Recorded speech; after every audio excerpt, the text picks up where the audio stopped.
اس طرح سے لگا کہ میرے جسم کا سارا خون کسی نے نچوڑ لیا اور جسم اس طرح سے ہو گیا جیسے فالج ہو گیا، بالکل ہلنے کے قابل نہ رہا، جیسے انسان بس یہی سوچتا ہے کہ میں جو بھی دیکھ رہا ہوں مجھے نہیں پتا کہ یہ حقیقت ہے یا خواب ہے۔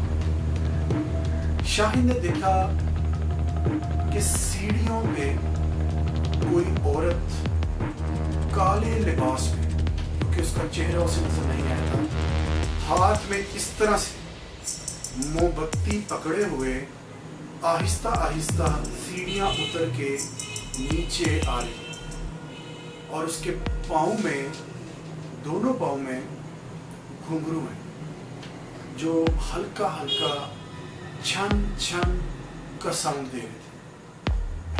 شاہد اس وقت سٹل تھا، اس میں کچھ بھی کرنے کی ہمت نہیں تھی۔ اس نے کہا کہ میں نے اٹھ کے بھاگنے کی کوشش کی لیکن میرا جسم میرا ساتھ نہیں دے رہا تھا۔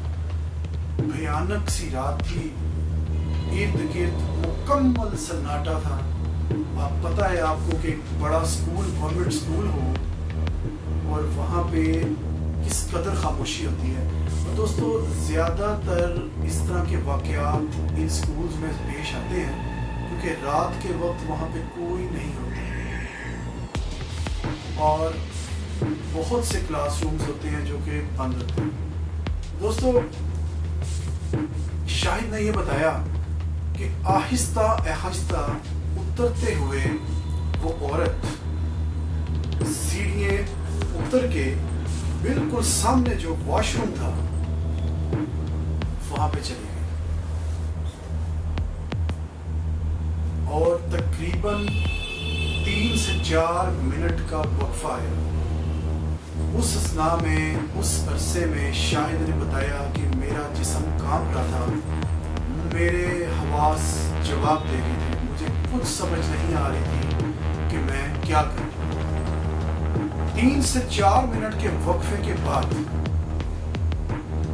اسی طرح گھنگروؤں کے چھن چھن چھن کی آوازیں دوبارہ سے۔ شاہد سمجھ گیا کہ کوئی واش روم سے پھر آ رہا ہے اور اس نے اپنی زندگی کے لیے دعائیں مانگنی شروع کر دی کہ کہیں ایسا نہ ہو کہ وہ سیدھا میری طرف ہی آنا شروع کر، کیونکہ شاہد میں طاقت نہیں تھی کہ وہ وہاں سے بھاگ سکتا۔ شاہد ایک 40 سے 45 سال کا نوجوان تھا اس وقت۔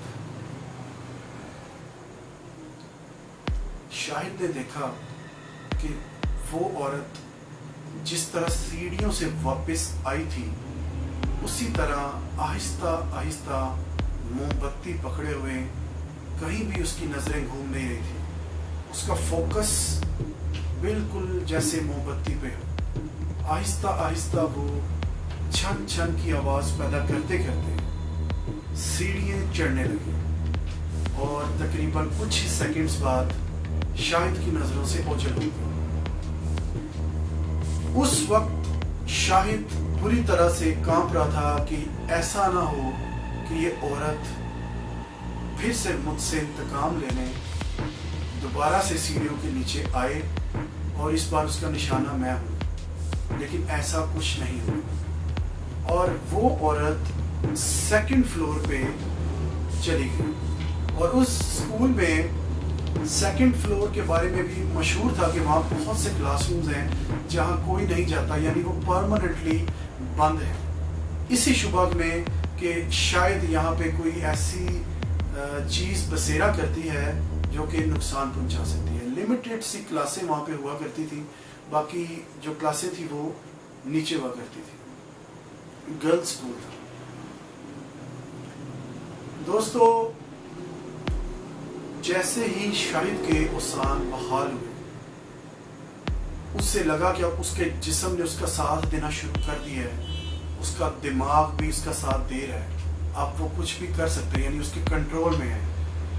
اس نے سب سے پہلے اپنا جوتا پہنا اور وہاں سے دوڑ لگا دی، آؤ دیکھا نہ تاؤ، سیدھا دوڑ لگائی اور گراؤنڈ کو کراس کرتے ہوئے گیٹ کھولا اور وہاں سے بھاگ گیا۔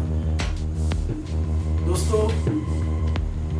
بقیہ رات شاہد نے باہر گزاری، اس کی ہمت نہیں پڑ رہی تھی کہ وہ واپس اسکول میں آئے اور دیکھے کہ آخر ماجرا کیا تھا۔ ایون اس کو یہ بھی جلدی نہیں تھی کہ میں اپنا سامان لے کے یہاں سے جاؤں۔ جب فجر کا ٹائم ہوا، ہلکی ہلکی صبح ہونے لگی، تب شاہد نے ہمت کی اور اسکول میں واپس آیا اور اپنا سامان لے کے وہاں سے غائب ہو گیا۔ صبح جب کلاسز سٹارٹ ہوئی تو وہاں پہ ٹیچرز کو کسی اور آدمی سے معلوم ہوا جس کا شاہد سے ملنا تھا کہ رات میں یہ واقعہ پیش آیا ہے، اور شاہد اس وقت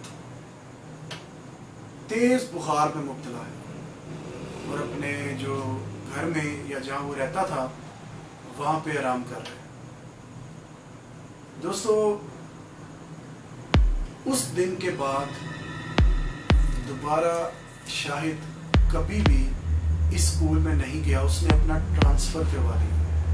وہ اس قدر خوفزدہ ہو چکا تھا کہ اس میں دوبارہ سے ہمت نہیں تھی کہ میں ایون دن کو بھی جا کے ڈیوٹی دوں۔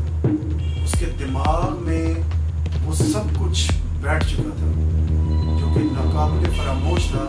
دوستو تصور کریں، رات کا عالم ہو، آپ کے ارد گرد کوئی نہ ہو، خاموشی ہی خاموشی ہو، اندھیرا ہو، اور اچانک آپ کی آنکھ کھل جائے، آپ کو یہ احساس ہو کہ میرے ارد گرد کوئی نہیں ہے، اور آپ کو اس طرح سے کسی عورت کا وجود گھنگروؤں کے ساتھ آپ کے سامنے ظاہر ہو، سوچیں کہ انسان کی کیا کیفیت ہوگی۔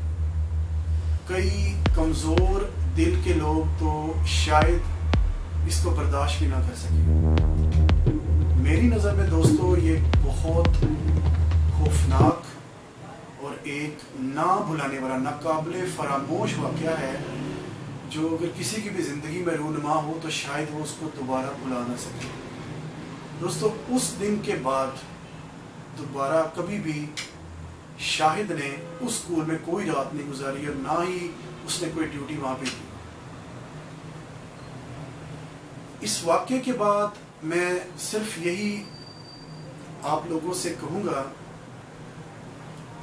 کہ نمبر 1، جب بھی آپ رات کو سوئیں کسی ایسی جگہ پہ جہاں پہ سناٹا ہو یا آپ اکیلے ہوں، تو اللہ پاک کا نام لے کے اور پراپر تسبیح یا صورتیں جو آپ کو آتی ہیں وہ اپنے اوپر پڑھ کے پھونکے۔ شاید اس رات کو شاہد نے ایسا نہ کیا ہو، اگر اس نے ایسا کیا ہوتا تو شاید اس کے ساتھ ایسا واقعہ پیش نہ آتا۔ بہرحال اسے کوئی نقصان نہیں پہنچا، لیکن یہ ہم سب کو یاد رکھنا چاہیے کہ اللہ پاک کا نام لے کے ہی ہمیں رات کو اپنے بستر پہ جانا چاہیے۔ دوستو میں آپ کے ساتھ اور بھی بہت سے واقعات اسی طرح شیئر کروں گا۔ میری پوری کوشش ہوتی ہے کہ میرے جو واقعات ہیں وہ مکمل طور پر تصدیق شدہ ہوں، اور اس واقعے کو بھی تقریباً 20-22 برس گزر چکے ہیں، لیکن ہم نے بھی جب یہ واقعہ سنا تو ہمارے بھی ذہنوں میں یہ نقش ہو گیا۔ دوستو آپ سے ریکویسٹ ہے، ہر ویڈیو کے آخر میں ریکویسٹ کرتا ہوں کہ میرے اس چینل کو سبسکرائب کریں، ویڈیوز کو لائک کریں، اور اسے حسب توفیق آپ شیئر بھی کریں، کیونکہ بہت سے لوگ اس طرح کے سچے واقعات سننا چاہتے ہیں لیکن کوئی پلیٹ فارم نہیں ہوتا۔ میں آپ کے مزید کمنٹس کا بھی انتظار کروں گا، اور انشاءاللہ ایک نیا سچا قصہ لے کے بہت جلد آپ کے ساتھ دوبارہ سے ملاقات کروں گا۔ تب تک اجازت دیں، اپنا خیال رکھیے گا، اللہ حافظ۔